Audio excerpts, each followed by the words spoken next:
Hey, welcome to the Elle Russ Show, where we explore ways to get healthy, wealthy, and wise. With a combination of guest interviews and solo episodes, I hope you will be inspired and motivated to become the best of whatever you are. I'm Elle Russ, #1 best-selling author and subject expert with over a decade of helping thousands of people across the globe. Visit my website, elleruss.com, to learn more about free guides, masterclasses, online courses, and more. Enjoy the show.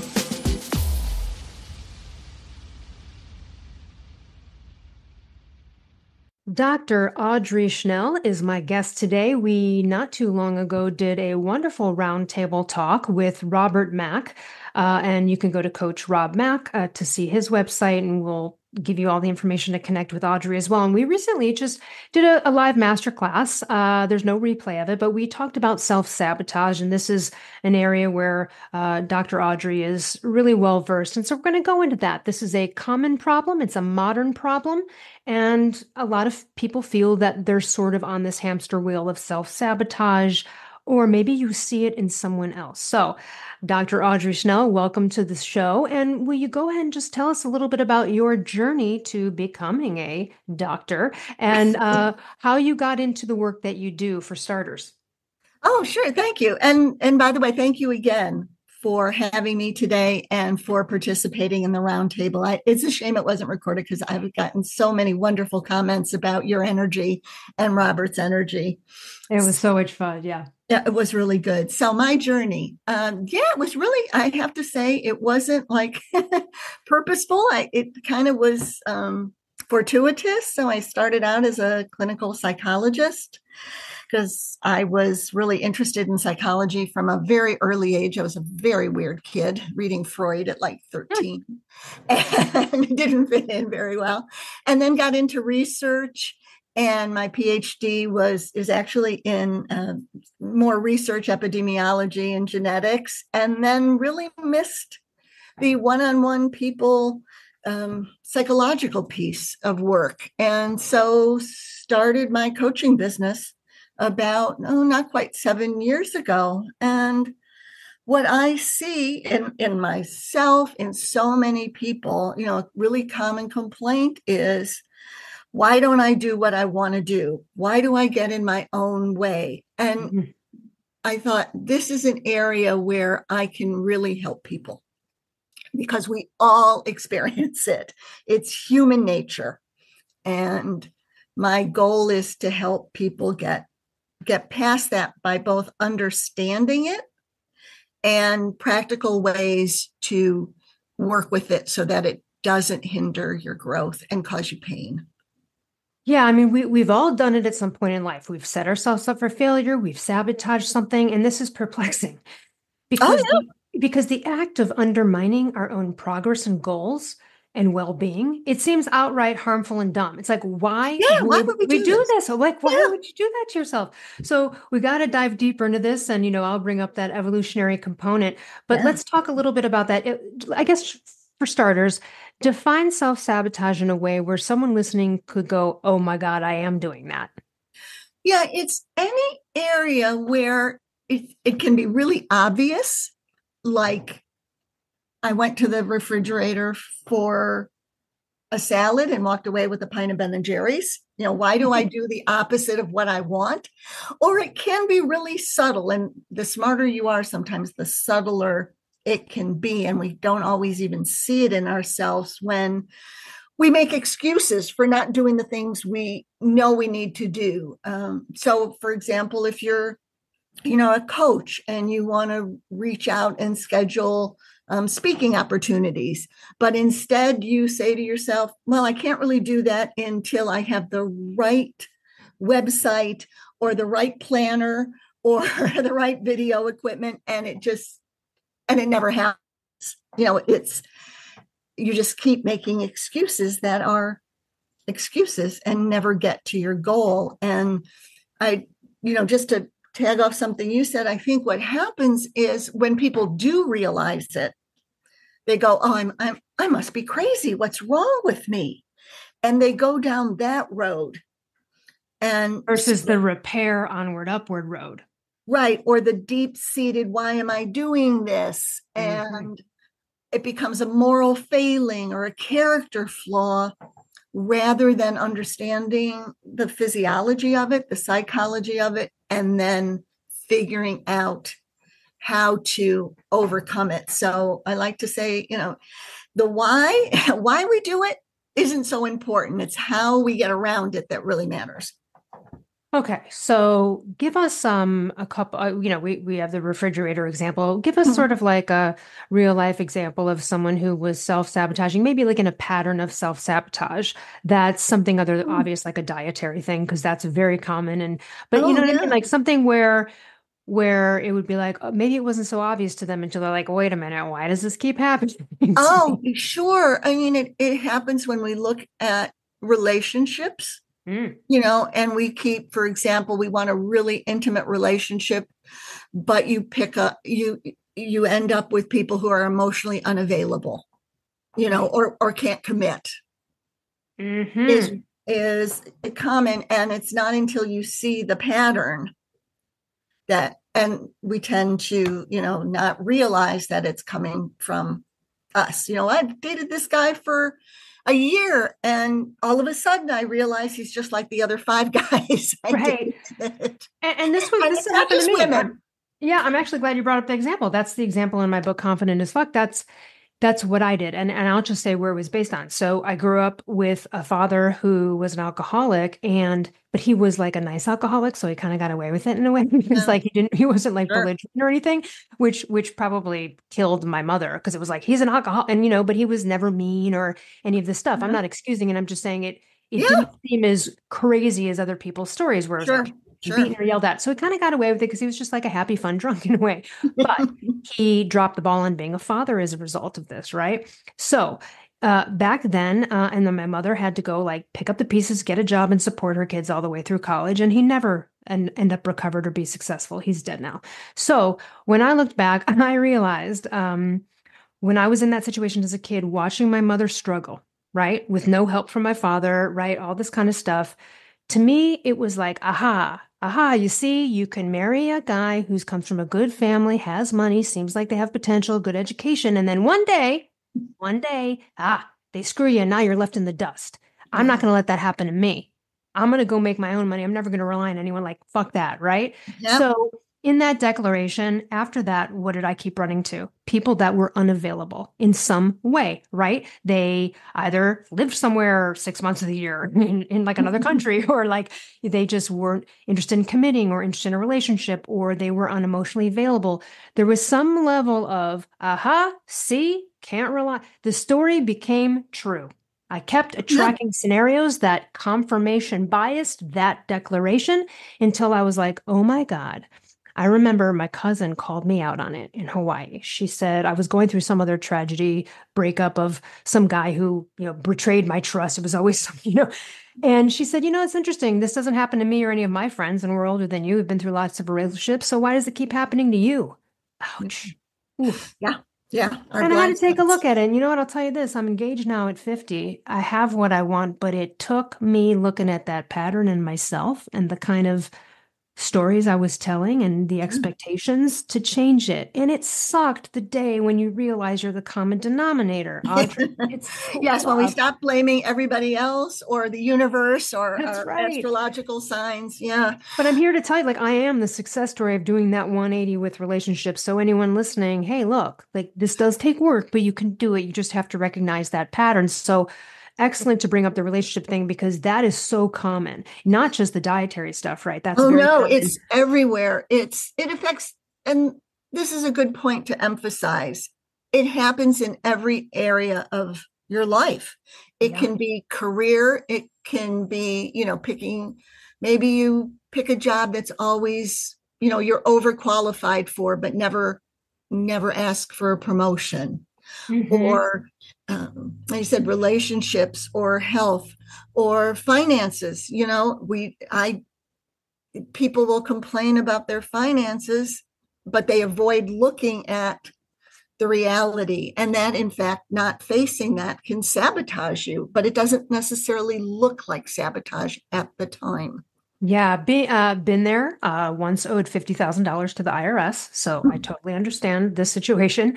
Yep. And it is tough because it is just like any of these things we're talking about, it is a denial of the reality of the pattern Hmm. and not looking Yep. at it. And so I didn't look at that pattern of relationships for a while. I blamed everybody. Oh, these men are all terrible. Like, I didn't, you know what I mean? Right. Or whatever. And so yeah, that's very true. Yeah, we avoid, and I think, the common denominator in this as well is fear. And we, as human beings, avoid what we're afraid of. Yeah. And fear of, people talk about like fear of success. I feel like the people that I've worked with on projects or things they want to get out into the world, like books and things like that, the common denominator, it's really not what will the world think of my work? It's what will the people around me think of whether I have a right to even do like, you know what I mean? Oh, Like, yeah, yeah, and it's always about that. That's the opinion that's holding them up from actually completing the thing. What will my colleagues think? What will, likely your yeah. colleagues are going to be jealous you did something they weren't able to do. And we don't care about the five people, No. at your department or wherever you are. And it's just, but it's so interesting how that projection is such a self-sabotage commonality.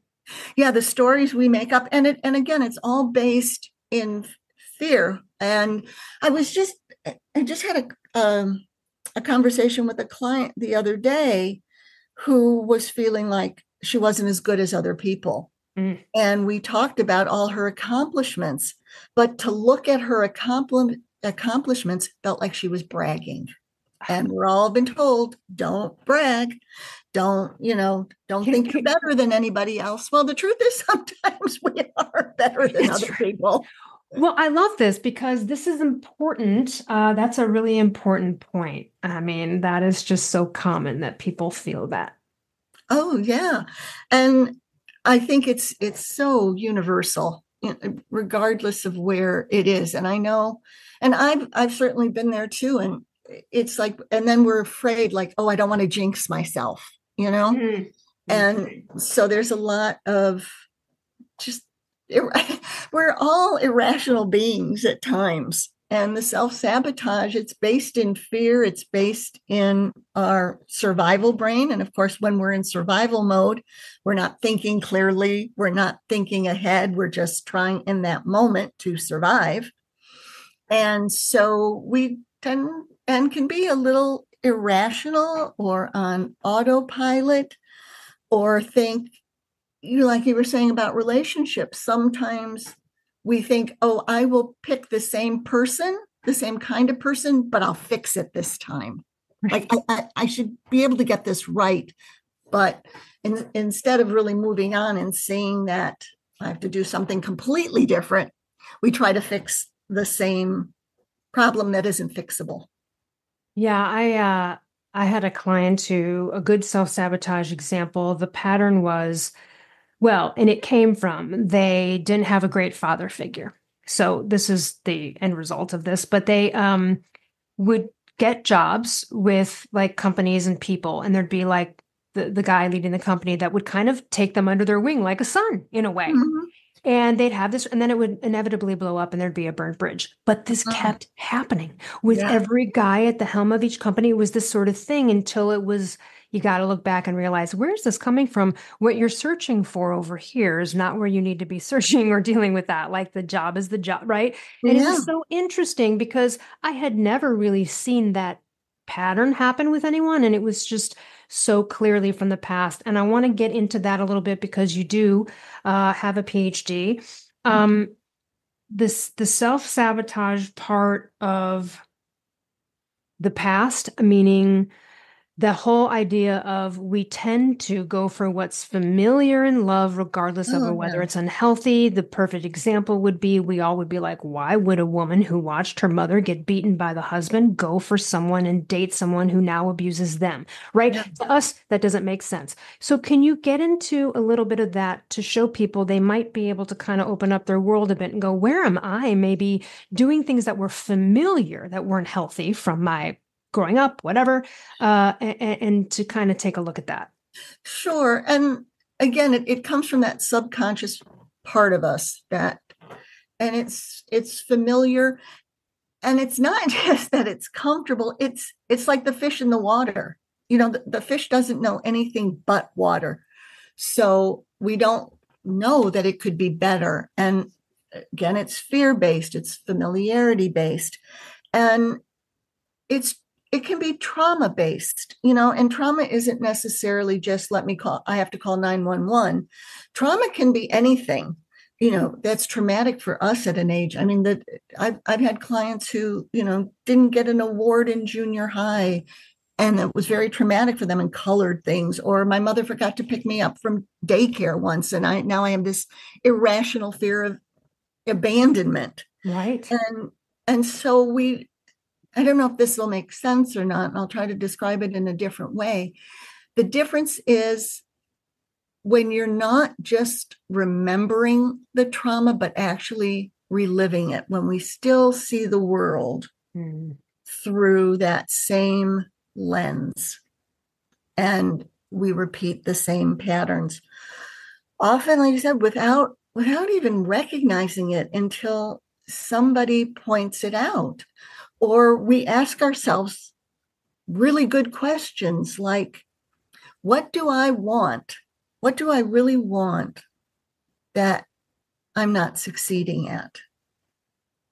What do I think is holding me back? What if I got a coach, somebody else who could look at this objectively and see things that I don't see, because we all have blind spots? So it really comes down to, being willing to look at ourselves, look at yourself, and see, where am I not achieving what I know I can achieve, or what I want? What's holding me back? Yeah.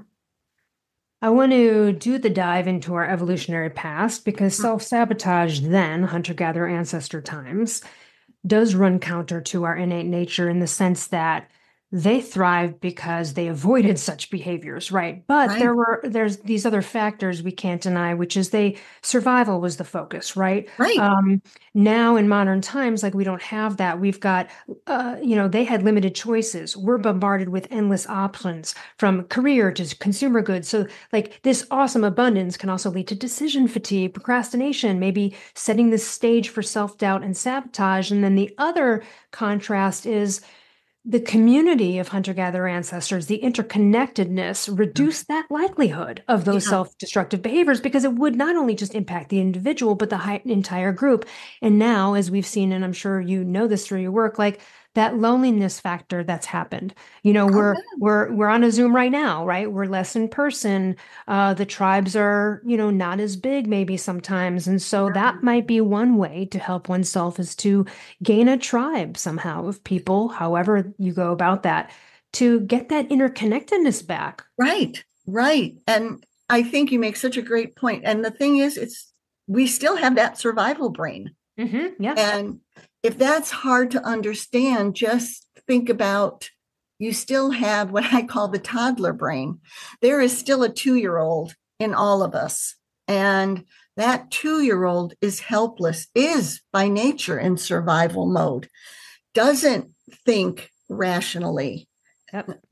and is dependent. And so we that brain still operates. We have a toddler brain and an adult brain, and oftentimes that toddler is running the show. It is really interesting how I feel like the disconnectedness is a problem. Also, of course, we have social media. So if you're disconnected and then you're looking through the lens, let's talk a little bit about the comparison to others, which is a big problem for a lot Oh, of people with social media and stuff like that. I would say, hey, get off of it or don't look at yeah. the profiles. I mean, save yourself. But let's talk a little bit about that because we're in this world and Yeah. people are doing that comparison thing, which is again leading to self-sabotage or self-doubt or I don't know, maybe just sort of like that depressing outlook of like, oh, I can't compete with this. Right. And I think again, it's partly our survival brain that looks for what's wrong instead of what's right. And our emotional, we react emotionally rather than logically. I don't think we have, I mean, the term limiting belief is really popular. I don't think we have limiting beliefs. I think we have limiting feelings. Mm. Because if you push people and you ask someone, well, do you think you're not as good as this other person? Well, no, I know I am, but it doesn't feel like I am.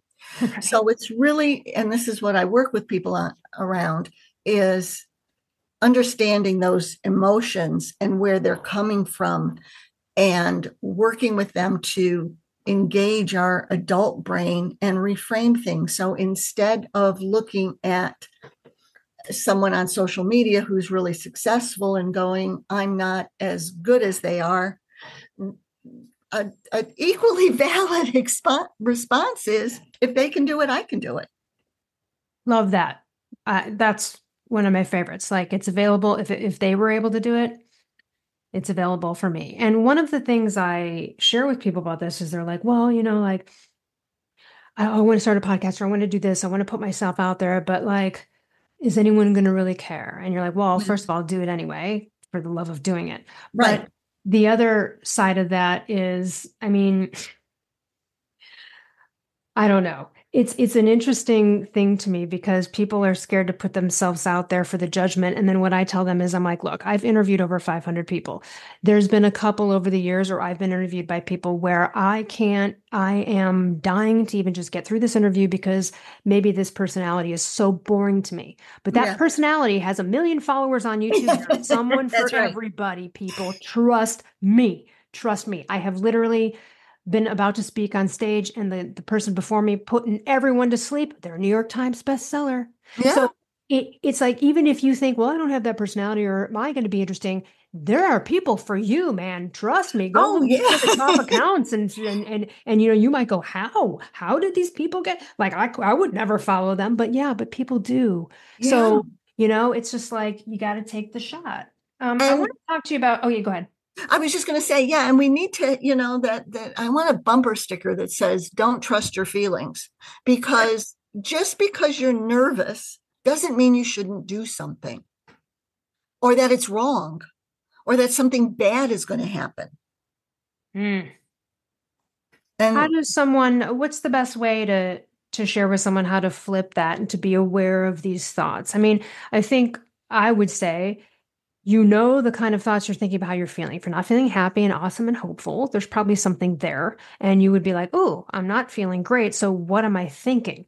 How right. would you tell someone to kind of dissect their own inner workings, right? To go, hold on a minute. Let me change this around. Well, I think so. The best time to do that is when you're not in the middle of it. Aha. So that's number one, because you don't want to, you don't want to learn CPR when someone's having a heart attack. Ha. Yeah. You want to do your own CPR on yourself when you're at your best, when you can create, let's say, an evidence list of your 10 biggest accomplishments that you can look at when you're feeling down. And we need others. It goes back to that community stuff. Get a cheerleader.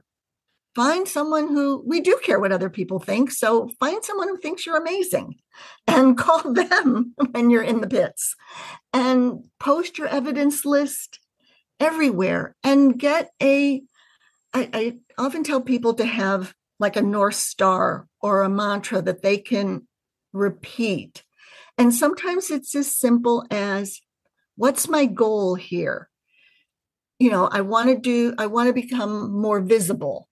Okay. So that might mean that I have to get on stage, right? Regardless of how I feel. That's my North Star. That's what I want. And these emotions are not facts, they're just the barometer of how I'm feeling.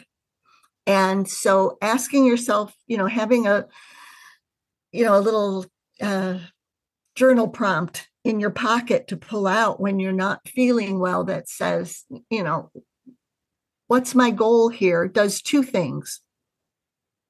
It forces our brain to get into adult mode, and it reminds us of what we really want to accomplish, and gets you moving towards your goal.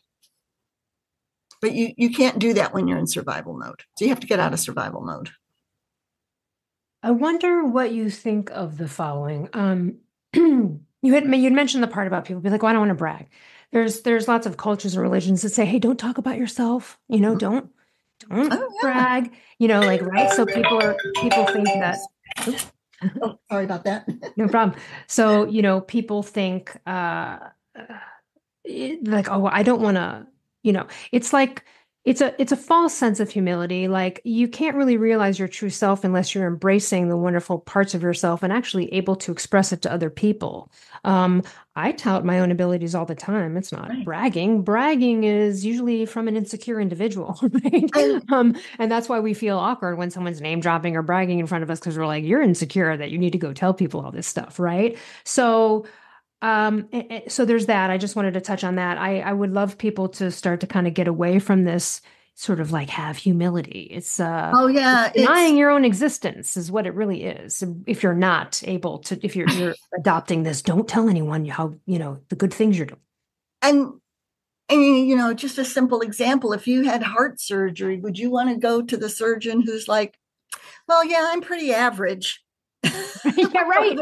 I want to go to the surgeon who thinks he's the best surgeon. But here's the thing. I heard one of my coaches say this, and I thought it was so brilliant. She was uh, in a room. It was a mastermind. And so her other coaches in her company were there as well. And she said, I know I am the best coach in this room. And everybody kind of looked at her like, oh, like, how could you say that? What are you saying about your other coaches? And she Right. said, but I also know that they're also the best coaches in the room. And it's kind of illogical in a way, Right. but it's it makes sense. It's not that um I'm the best and you're not. It's that we both get to be the best. We both get to elevate ourselves. And life is just so much better when, like you said, when we have that confidence, when we're able to reach our potential. It just shows other people that they can reach their potential too. It doesn't limit people, it gives other people permission to do the same thing.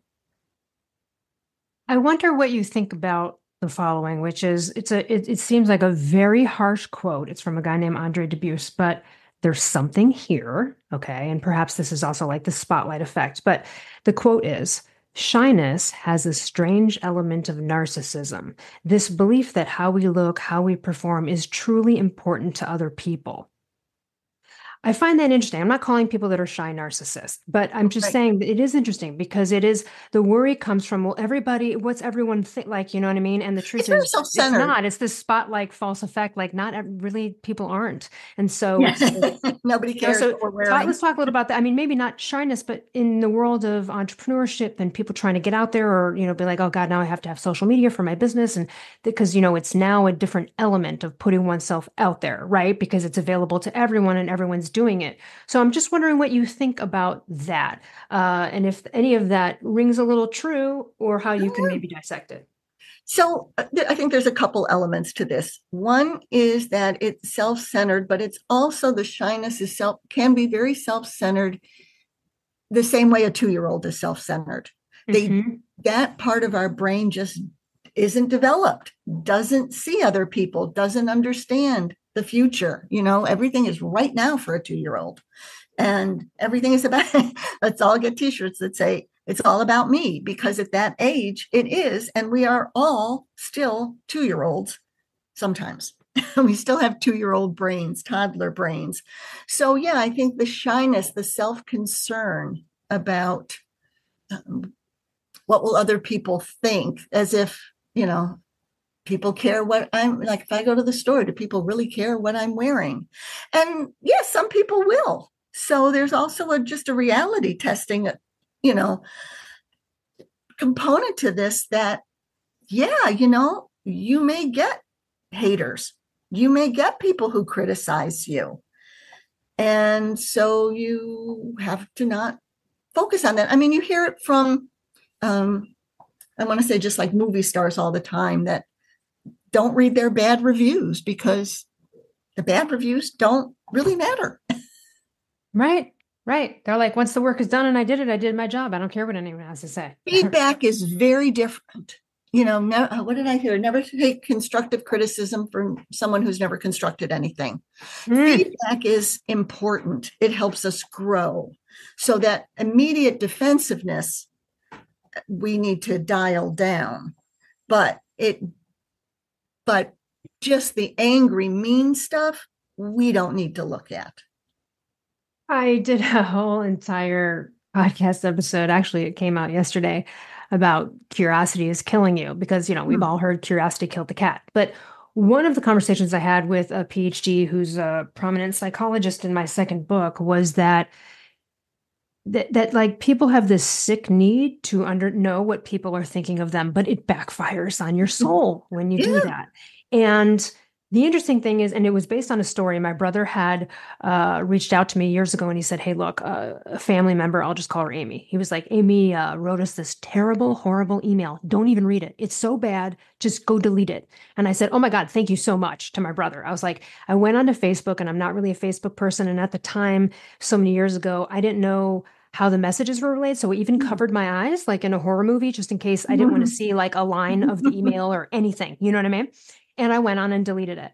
But when I told people this, they couldn't believe that I didn't read it. And I'm like, Oh, because yeah. I love myself. Why would you do that? Why? And the way that my mind works in that moment was, oh, Amy doesn't get the fucking opportunity to Yeah. even mess with my soul, my sanity, my peace of mind, not even the opportunity. My Right. brother, who I trust, I know he wasn't lying to me, right? I Mhm. believed him. He wasn't trying to sabotage Amy. He was telling me something very serious. He was clearly disturbed by it.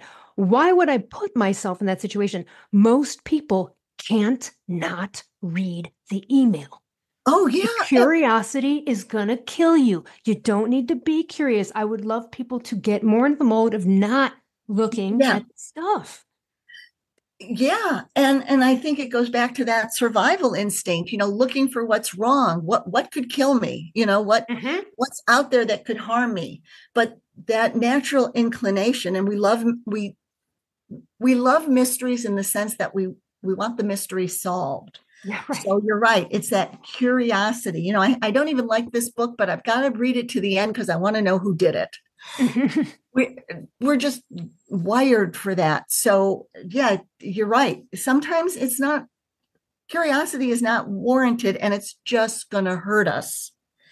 And that's when we have to make sure that our executive functioning brain is operating and not survival mode that pushes us to find out what was wrong. Yeah. Back to the idea of, being aware of that just because you're feeling something doesn't make it true, and then it's a Yeah. feeling, and it's not necessarily the reality. I just want to share with the women listening, a lot of women will understand what I'm about to say. We have crazy hormonal fluctuations that happen in our body. I think every woman has had an experience before their period where it's like I call them pencil dropping days. You drop a Mhm. pencil on the floor, next thing you're like crying. It's over a pencil. It's just, and it's irrational. Now, Yeah. then over time, as a woman, you see this pattern, you go, okay. And then there's a moment where you can be an adult and say to yourself, all right, I know this is happening to my body right now. Like, I know that this is irrationally a thing that's happening from this hormonal cascade. Let me just take a minute. It's more like realizing where before it was just unwielding behavior that just comes out. And now I think, and I'm sure women who have aged like me over time, maybe even yourself, you get to a point where you're like, okay, hold on here. I mean, not that I would just lash out and yell at people, but you have really these moments. They're irrational. It's not really true. The feeling you're feeling is not true. It's based on something going on here, in this case, physiological. But do you know what I mean? It's Oh, like, absolutely. And I and so think I think that that's a great kind of like parallel for the women here. It's about, you know, being an adult about those feelings and going, hold on. And like with my fiance, I'll tell him if I don't have too many of those moments, but when they come up, I'll go to him and I'll say, look, and we've had this talk where I'll say, look, in these moments, imagine feeling a certain way and you know it's irrational. But you can't control it. It's just still yeah. happening to you, but you are aware that it is happening, but you yet can't fix it. And he was like, that sounds really frustrating. And I'm like, right. I'm like, so when this happens to me, it's not personal. I'm going to come to you and I'm going to tell you I'm having this. I'm going through it right now. And all I need is support and love. Just talk me out of it. And so it was great because now he doesn't think it's personal. He's not thinking I'm Exactly. attacking him. And now whenever it's happening, I'll just go up to him and he'll just be like, it's okay. And he'll say to me, he'll go, hey, these are just feelings that you're having. This is not reality. And he helps me calm myself down because I've shared Absolutely. with him and brought him into the reality of what's happening. Like, this is how it goes, and I need help during these times. And so we got to do that with the other things. Well, absolutely. And I think you bring up a great point. Number one, announcing how you're feeling can make a big difference because Oh, yeah. it just lets people know this isn't about them. And I think the whole hormonal thing has been, I don't know, I think it's been sort of like, oh, women can't be in charge because they're going Yeah. to be PMS. Well, the thing is, there are lots of causes of being irrational and being moody. Yeah. Hormones are only one of them. Right. Men can be just as irrational. They can Yep. have hormone fluctuations, or they can have, excuse me, just shit happen and are in a bad mood. Hmm. Hormones are just one reason That's right. why we're why our brains are affected. Yeah, Our low brains, testosterone can affect a man in depressing ways and mess with his mind and be the same sort of parallel. or getting spilling your hot coffee on yourself in the morning and then being in a bad mood all day. Right. There's lots of things, or I got hacked, or I got scammed, or whatever. Lots of things can affect our mood and our brain. Hormones are only one of them. And so women are no more susceptible to being Hmm. irrational than men are. And in fact, I think women have an advantage Yes. because of understanding that we fluctuate. You can fluctuate for lots of different reasons. Yeah, we have more of that knowing based on our cycles where the men don't have something that maybe happens to them regularly like that, where they might not be as in tune to those moments Exactly. when they're dropping down. Yeah. It's actually, a learning experience for women to know that, oh, this is happening to me, and it's not because I'm crazy, or it's No, not because there's something wrong with me. I'm being affected. It's no different than being on drugs. that's right. That's exactly. It's no different Hormones are than, drugs. yeah, absolutely. And the same would go for the cascade of wonderful, incredible hormones you would get when you're falling in love too. That can make you absolutely irrational and affect your body in crazy ways. So, Oh yeah, yeah. it's all of the cascades. I'm not just talking about like periods, but yeah, I mean, it's interesting. And I do think we do have an advantage. I think we have an advantage because, it's like the classic, and it's so true. And sorry, guys out there, but you guys have that one track focus, which is Yes. perfect for hunting, right? And we've got Yes. this scannability. And this is the clear distinction. I'm sure maybe your husband does it. It's like they're like, "Where's the milk?" It's right in front of you. It's right there. No, this is every man. I've talked like they're like, and then we call it. My friend calls it taking a man look. Did you take a man look or did you take a real look? Oh Right, God, where that the woman is. is able to look at the refrigerator and go, "Is right." I don't know why you didn't see it. It's like right there. So I Oh. think we have that advantage almost because we have an ability to maybe look at all of the aspects about what's messing with us, the sort of scannability versus just a one track focus. I'm That laughing can be an so advantage. hard. I'm sorry, Elle. I didn't mean to interrupt you. I'm just Okay. laughing so hard because this just happened to me and my husband. He could not find his wallet Right. after coming home from shopping, and he swore he had given it to me. And I knew he hadn't. And he looked everywhere. I'm like, did you look in the truck? Yes, I looked several times in the truck. Okay, Ugh. let me go look in the truck. First time I looked in the truck, I found it. I know it's unreal.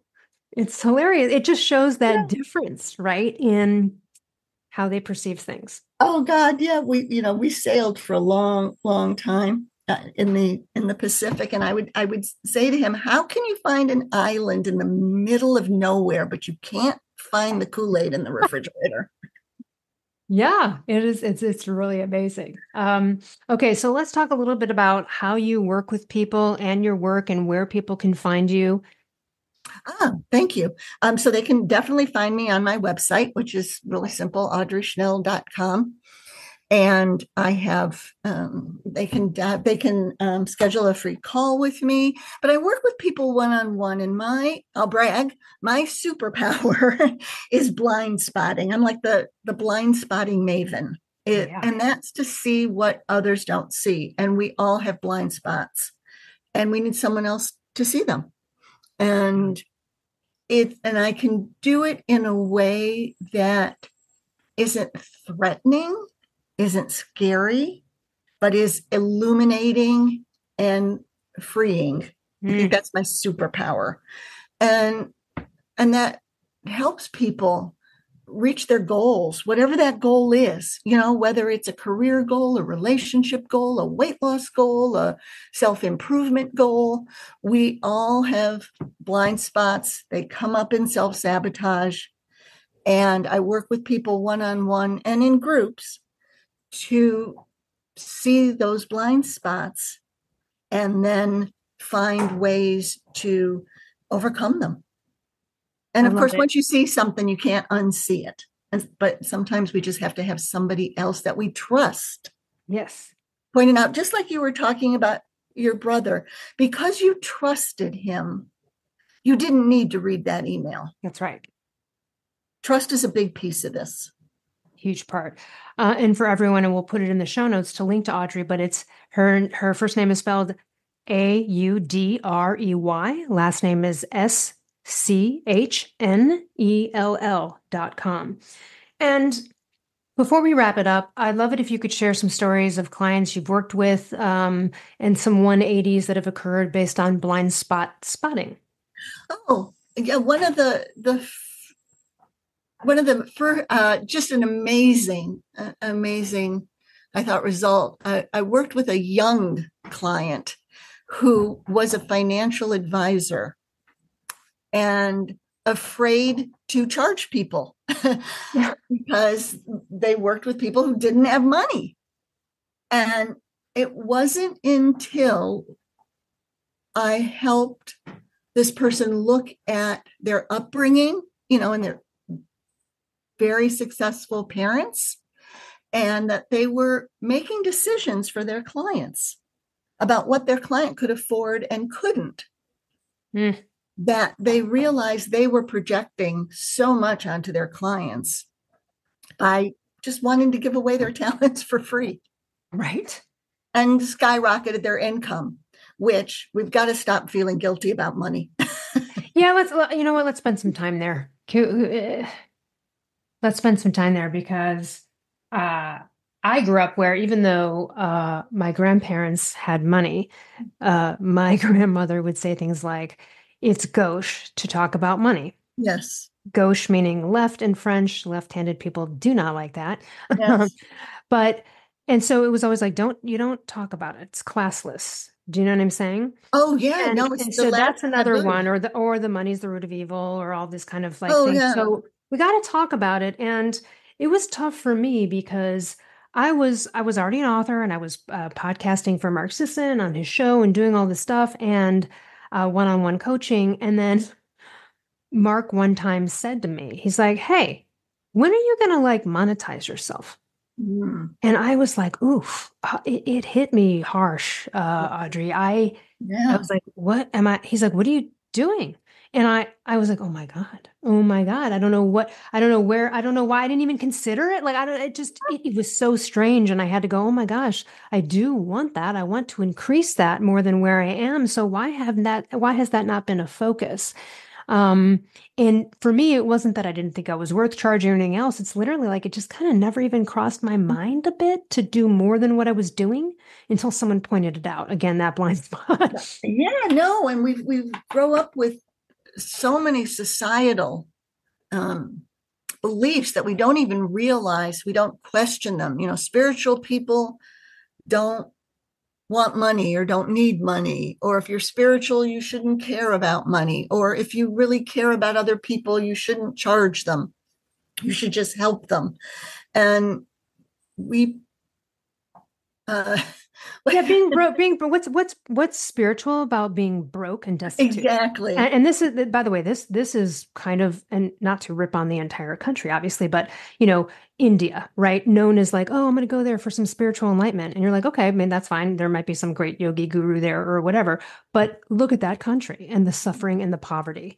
Do you know what I mean? And it's just like, well, I don't know. I mean, and that kind of go, oh, we have to give up everything and be a minimalist in order to be spiritual. Like, what is that about? Where did Yeah. that connection come from? I don't know why, I you don't know? know. We've attributed so much, and money is powerful because it touches just about in this modern world every area of our life and is so linked to survival for most of us, whether it's true or not. And there's so many, yeah, beliefs around money. Like you said, money's the root of all evil. And all you have to do is like watch TV, a show, and somebody will say, well, they're only in it for the money. And money doesn't care. Money is just money. There's no, why should athletes make billions of dollars and nurses make and educators make no money? It's not Right. money's fault. It's our fault. That's right. Or it's if you wanted to make more money, then maybe you don't go into a profession that's limited. I don't know. Do you know what I mean? That might be Yeah, one move. exactly. Decide what is valuable to you. And money can be freedom. I want to make a lot of money so that I can help more people, do other things. But we assign so much negative connotations to money. And it's like either or, either you're a good person or you're a wealthy person, but you can't be both. Right. And I think sometimes the people that rip on money, they sometimes complain about things that they could change if they Yeah. had money. Yeah. Yeah. So you're like, well, what are you going to do there? You're going to complain the rest of your life for something that you actually could change if you pursued this, but you don't because you feel like it's evil. It's Yeah. I Yeah. did a whole interview series on money, and it was fascinating to hear people's beliefs, and it was very gratifying to see people start to question those beliefs and the freedom and relief that it brought. I Because also, on the money topic, I'm recalling a conversation I had with someone who was going to move to another state, and they were looking for a job. And I used to be a recruiter, and I hired people, so I was helping them with their resume. And I said, "Well, how much do you want to make? Like, how much do you want to make?" And he goes, "Well, I mean, like, I don't know. I mean, maybe like 200,000, but like, I mean, I don't need like Mark Sisson money." They were talking about my former mentor who's built a $300 million brand. And I said, well, why do you want Mark Sisson money? Like, do you want that money? Or do you yeah, just not think you can get it? And it was so clear that it was like, well, I mean, I think I could get 200, but I don't need. And it was like, well, need is a totally different thing. Do you want it? yeah, And that's all you really need is like you want it. But it was so clear in that moment. And I think there was a change there that happened in him to realize that he had been selling himself short by capping his life out at 200 grand. oh yeah. I've helped so many clients again with that because I do see a lot of entrepreneurs. I have a Facebook group for the emotionally intelligent entrepreneur who are afraid to charge what they're worth. Hmm. And this is sort of a funny story, but I had a client who was a jeweler, made gorgeous jade jewelry, couldn't sell it. And when I worked with him, I looked at the prices and I'm like, no wonder you can't sell these. You've priced them so low that people think they're cheap. People think they're made in China or not real. Hmm. And it wasn't until he like tripled his prices that he actually sold any jewelry. It was just like, it was such a classic example of how we assign value, and it's not a bad thing. It's interesting because when I started coaching, I don't know, maybe I charged like $60 for an hour or Right. whatever. And then it is a weird thing as you go through life and you go, okay, I'm going to up my prices. And you have that moment of like, should I really? And the truth is that I actually have not seen a difference in the amount of clients based on changing the Yeah. right. The truth is that they'll show up. And it is weird to be in a position going, well, I used to charge that. Like, what gives me the right? But you have the right to make the personal decision of like, well, what's worth my time? Because if I'm going to Right. talk to someone and do this, and like, what's it worth now, versus then? And it is a tough thing. I haven't had anyone really challenge it other than when people said, well, like you're too expensive or something. And I was like, okay, well, I mean, that's okay. And then you don't have to It's work with me. I mean, you know what I That's mean? right. That's right. We have lots of things. I mean, and you decide what something is worth for you. I wouldn't spend the money on a Mercedes Benz because what car I drive is not important to me, you know. But a Mercedes Benz does not cost as much as it costs a lot more than an F-150. Hmm. But those are choices we make. And I think money, it was a great movie many years ago, White Palace, with, and, and in it, anyway, they say, money's the last great taboo. You talk about sex before you'll talk about money. Right. Yes. Yes. I'll, People are more willing to reveal their sexual history or relationship or stuff going on in their life than they are their bank account or how much they're making. oh yeah, this in the movie, the couple slept together, but he wouldn't tell her how much he made. And I'm like, and she said, that's we'll talk about sex, but you won't talk to me about money. Right. Seemingly one being way more intimate than the other, yet people think the other is Yeah, more it's so intimate. symbolic. And I think it goes back to everything we've been talking about, which is our own self-worth and survival instinct and how we feel emotionally. Money is a very emotional target. Yeah. Well, I would say, or what would you say to someone who's out there going, "Oh man, that's me. I'm not thinking right about money." What are some just changing their own mind tips, ways to think about it, a couple of hot tips on what they can sort of reframe maybe the way they think about earning money or making more? I think it's twofold. I think in those cases, in my experience, you really need to work with somebody who sees things differently because you have to be exposed to a different reality. It's Yeah, you just have like to get out of your domestic own head violence. and have someone dive in there. Yeah. Right. You've got to get into the fish has to get out of the water to see that there's more than just the water. So I think it's really important to hang around with and work with people who have money, have what you want. If you want to be president of a company, go talk to other presidents of the company. Don't limit yourself. Be Yeah. with people who have achieved what you want to achieve and be willing to question your beliefs and your emotions and really recognize and say to yourself, is that really true? One of the best questions you can always ask yourself when you're in a in a state, whatever that state is that really true? Gee, I'm not as good as Elle. Hmm, is that really true? Do I know 100% with certainty that is true? No, I don't. Yeah. Very That's a powerful great question. question. That reminds me of, Byron Katie and her work, very much looking at those kind of questions, about your thoughts and whether they're true. And if you keep digging into it, you're kind of like, ah, shit, they're not. They're not. Ah. And no matter how much you argue it, if you go down the line of the questioning, you always end up to the same place, which is no, I can't say that that's true. Um, Exactly. yeah. Exactly. It's so important to, let's go back to the 60s and question everything because we have to ask ourselves and be willing to have other people ask us really good questions. I love it. Well, thank you so much Oh, for your time. Everyone go to audreyschnell.com, work with Audrey, learn about her, and follow her on social media so you can get updates and see what she's up to. Anything, last words you'd like to leave with our audience? uh, just ask yourself good questions and go reach your full potential. The world needs more people who are willing to be the best person they can be. Wonderfully said. Thank you so much, Audrey. And for everyone else, we'll see you next week.